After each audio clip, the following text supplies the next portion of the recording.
No, I'm also the Flash. You're also the what? The Flash? The Flash? The Flash?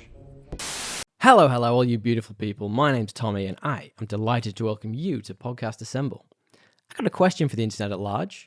That means you, yes you. Is the upcoming Flash movie actually going to be about the Flash at all? Or is it a Batman movie in disguise? I mean, the trailers have not one but two Barry Allens, though even so, I'm still a little confused. Yeah.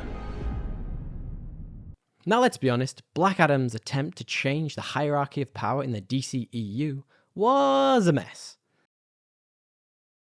And with the literal hierarchy of power over at DC about to change hands, calm down James, we'll talk about you in a bit, fans might be starting to feel some all too familiar concerns beginning to manifest. With a whole new interconnected James Gunn-led DC universe of movies, comics and video games upcoming, when it comes to the upcoming Flash movie, we have to ask, why should we give a shit? If you like spicy takes, why not smash those like and subscribe buttons? And if you don't know anything about the Flash movie, now's probably a good time to look away. Now you might ask, Tommy, this is a video about the Flash movie. Why are you talking about the comics? Well, hang fire, we'll get there. The trailers hint towards a couple of really intriguing things. Now, like you, I understand that logically speaking, this being a comic book movie, it isn't a giant leap to surmise that this might have its foundations pulled from some of the almost century of DC history.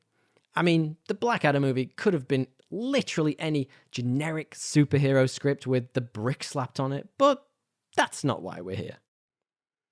Now, without going too deep, in 2011's comic run called The Flashpoint, the current Flash, Barry Allen, travels back in time to save his mother and unintentionally manages to create an alternate timeline. Look, it's all a bit technical. In the new reality, the world is on the verge of war between the Atlanteans and Amazons, and the Flash teams up with a Batman who is actually his father in this timeline. But that's neither here nor there. We follow the fragile Bat-Flash team-up attempting to fix the changes and restore the original timeline. The storyline has huge ramifications for the DC comics, and ultimately change the face of the universe forever. Or at least until they decide to reboot again a few years later. Now, no doubt, if you've seen one of the trailers, you'll notice a few striking similarities between what I just described and what you've seen. The Flash traveling back in time to save his mother, the Flash teaming up with a Batman, Tom Cruise proclaiming the Flash is going to save cinema. Well, that's not entirely true, but there was that bonkers story a few months ago about Tom Cruise seeing the Flash and loving it. You should go check it out.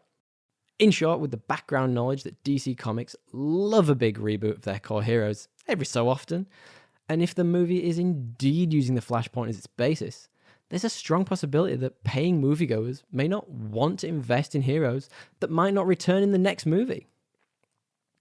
Side note, I always find it funny when people say DC Comics, as DC literally stands for Detective Comics, so should I be saying Detective Comics? Since the very first teaser for The Flash, lead actor Ezra Miller has been through a fair bit of controversy. But rather than spending time on that, let's focus on what's preceded the movie in the DCEU. The trailers for the movie attempt to coerce DC fans and general audiences into theatres by promising a multiversal extravaganza. Let's not get started on Multiverses, I'm a bit sick of them already. The titular Barry Allen's Flash will be joined by a host of returning characters, and some intriguing new ones, with the inevitable villain of the piece being a little obscured at this point. Though, if you ask me, there being two of the lead character probably gives some indication, I reckon. However, we do see the Flash pitted against some returning villains, including Michael Shannon's Zod, who I loved in Man of Steel. He also would be a really interesting foe for the hero to take on. And in a world where there's no Man of Steel to match the Kryptonian, he'll likely be a lot harder to dispose of. On top of all that, we're also introduced to this universe's Supergirl, along with not one, but two Batmen. Wow, that feels oddly familiar. Batfleck reprises his role as a Caped Crusader, alongside the long-awaited return of fan favourite Michael Keaton. Yeah, this. Lights out! Now you want to get nuts? Come on, let's get nuts. Let's make a friendly wager. I bet you $100 that there will absolutely be at least one other version of the Dark Knight somewhere in this movie. And also that Warner Brothers definitely had a meeting somewhere along the line to see if they could make this into a Batman movie. You know, Batman into the Batverse does have a nice ring to it.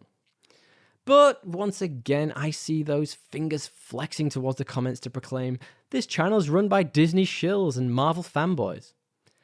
But we just want to see great DC movies.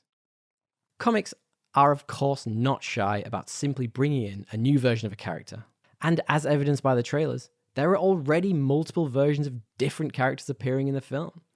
So it begs the same question the MCU is facing at the moment.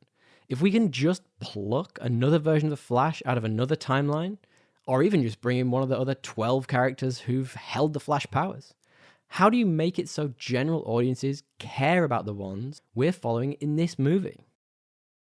Now I've alluded to the new direction the DCU or DCEU or whatever they're calling it now. And over at Podcast Assemble, we couldn't be more psyched. Coming off the back of the highest point of the MCU since, well, Avengers Endgame with Guardians of the Galaxy Volume 3, James Gunn is currently riding high. Go check out our review of the movie over at Podcast Assemble. I'll link it below. With the recent announcement of James Gunn and Peter Safran taking on the reins as the joint studio heads for the future of DC, one thing we can be absolutely certain of is that there's going to be a lot of change moving forwards. To this point, the DCU we've been following since Man of Steel back in 2013 has been, how can I say this nicely, tonally shambolic? The initial Zack Snyder direction brought us a grim semi-deconstruction of what it means to be a superhero. I guess that refers to having a moody filter over the camera lens. But at least it did have a somewhat clear direction. But since the higher-ups at Warner Bros. Got cold feet about Snyder's vision, the universe has been through multiple changes in tone. Just look at the differences between Justice League and Snyder's inevitable rebuttal. It's like apples and ice, or oranges and fire, or I'm not very good with sayings, am I? Regardless of what happens in the Flash movie, James Gunn is going to bring his own direction and tone to the future of the franchise. And we can probably get a good idea of what that might look like by taking a second and reviewing what he's done with other superhero franchises. With the likes of Guardians or Peacemaker or even Suicide Squad, we can see that James Gunn has a deep love for the source material, while also fine-tuning characters to give them a nuanced take of their characterization for the modern day. Now, whether you love the idea of James Gunn's vision or hate it, it's coming. But will this version of the Flash, or any version of the characters in this movie, be coming with him? Cutting ties with what came before, or using the characters increasingly sparingly, might help the Gunn-Safran era become its own thing. So why should we care about the Flash in this movie? Probably going, oh my god, that's Michael Keaton as Batman. Yeah, that's probably why we'll see it. But what we want to know is, what do you think? Do you think this will be a clear end to the old DCEU? Or do you think it might be the foundation for a large reboot? Let us know in the comments below. And while you're there, feel free to drop us a like and subscribe. We'll be covering The Flash in our podcast in a couple of weeks over at Podcast Assemble. Why not join us for more spicy takes and the latest geek news? Thanks for popping by, guys. Tally ho!